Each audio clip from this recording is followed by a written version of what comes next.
It has been 3 years since I moved out of my parents' house. I've learned a lot about food and cooking since then. To be honest, I don't think I even knew how to make eggs without burning them. With my newfound skills, I'm coming back today to learn about a classic Tunisian dish called Lablabi. It's everywhere in Tunisia. So every step you can find someone selling. Today we are having Lablabi, a classic meal sold in street carts and restaurants in my mom's home country of Tunisia, located in North Africa. Okay, so we're gonna try the Lablabi. This is a soup option, so it has crusty bread at the bottom, and the chickpeas in the sauce. There's harissa on the side, capers, tuna, and a soft-boiled egg. So we're gonna take a bite of this. Bismillah. Man, I can't get enough of this harissa. It's just so good. It's not just like spicy, but it's also a little tangy, so it's like addictive.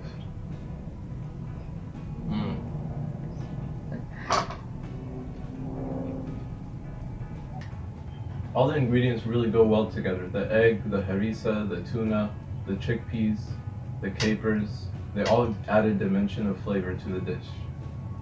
It's healthy too. Yeah, and it makes you food. If you eat for breakfast, you can stay until dinner with a full stomach. Yeah, it has tuna, chickpeas, eggs. It has a lot of protein, so definitely. Yeah, chickpeas full of protein. Yeah. Yeah. And they're so soft and juicy. It tastes so good. Yeah, olive oil too healthy too. You know, Anthony Bourdain, who's the inspiration for my show, said that a lot of times the food in expensive restaurants came, the ingredients and the recipe came from the tables of the poor. So let's say like the poor people in various countries, the food that they eat every day has been perfected and it tastes really good. And that's why when the expensive restaurants find out about these dishes, then they start incorporating them, but then they charge premium prices for them. Oh. But definitely, you know, when you have cheaper ingredients, you have to find a way to make it taste good, right? Yes. Like they say, you know, in this country, African Americans, when they're enslaved, they got the worst cuts of the meat. They got the worst, like the cheapest ingredients, but they found a way to make it taste good. And now we have soul food in America, which is a very popular cuisine. So you know, when you're put in that situation, you have to make cheap ingredients taste good. Sometimes magic happens. Yeah, the secret flavor here is the harissa. It makes it so delicious. So you said there's roasted red peppers, caraway, coriander, olive oil, and crushed garlic. Fresh garlic. Do you eat it as a snack? You just spread some harissa? Yeah, it's not. You spread it in the bread, and you eat it, and sprinkle some olive oil, tuna. It's a good sandwich. So how did you decide to come to America from Tunisia? I came from a town named Bizerte. Bizerte. Bizerte.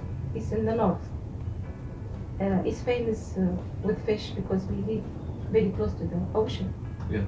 So we eat the fish at least 4 times a week. Which one was your favorite fish? They call in Tunisia shawri. Shawri? Yeah. My mom likes it too. Probably a lot of French tourists, right? Yeah. Even they know the Lablabi, they know all the traditional dish. They love it. So in Tunisia, like the workers, they speak French too, right? So it's easy? Yeah, it's a second language in Tunisia. Okay.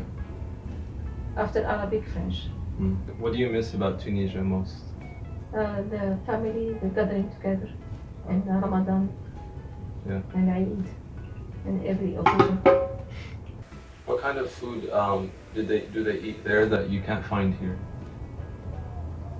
There is something named mulukhiyya. Mulukhiyya? Mulukhiyya is same mulukhiyya like the Palestine Jew and Egyptian, but it's powder. They ground it like until it become like flour. Oh, okay. And we cook it with meat. I never find in America. Oh. Thank you so much for watching my first episode here on YouTube. If you enjoyed this content, please consider subscribing to the channel and sending this video to your friends.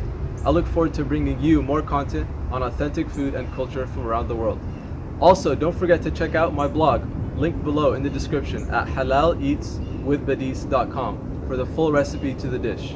Thank you again for watching, and see you next time.